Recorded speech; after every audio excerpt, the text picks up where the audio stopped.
Ayan, dito tayo ngayon sa bukid, sa papunta sa lola ko, bahay ng lola ko. Yan, nakikita nyo mataas yung tubig. Nag-request nga pala ako kay bossing Alfredo Bascon na tambakan yung daanan ng lola ko. Tingnan natin kung tinambakan ni bossing Alfredo Bascon. Ito sila yung nagagawa ng rape cup dito sa Dandayan.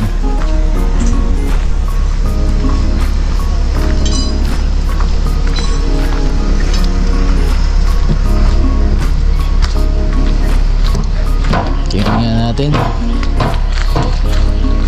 Ito kasi nung pinakita ko sa inyo to nung nakaraan, bahana at hindi ako makalusong dahil malalim yung tubig.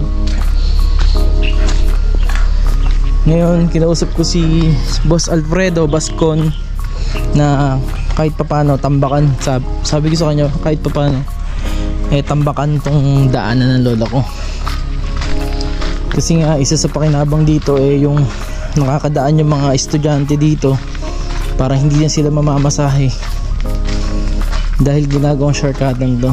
Tingnan natin. Medyo nag-uulan kasi. So ito, hindi sila pwede magtambak ng sobra, gawa ng guguho lang. Ayan. Okay, tinambakan.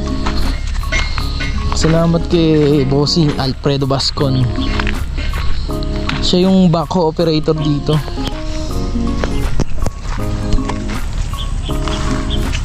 Daan lang, baka madulas tayo.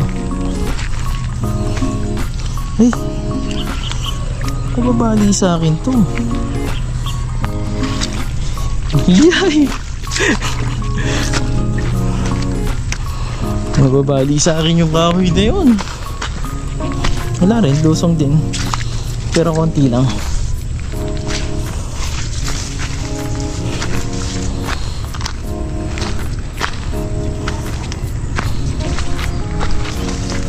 Wala na kasing maipatatambak dito kasi burok na yung pinakailalim.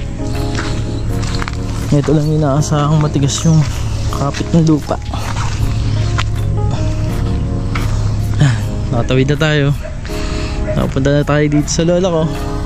Hey, tagal ko hindi nakapunta dito, taas kasi ang tubig. Kaya salamat kay Boss Bascon, Alfredo Bascon.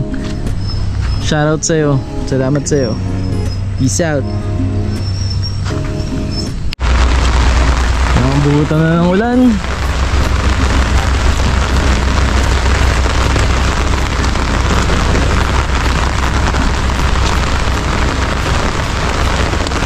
Sa mga nagtataka bakit biglang nawala yung STL sa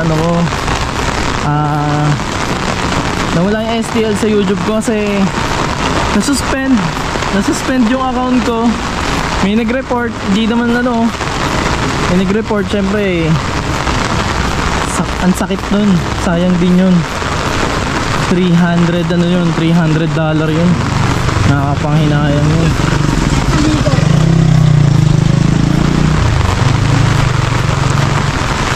Ayan, sa mga pasensya na kayo, hindi na ako naglabas ng STL.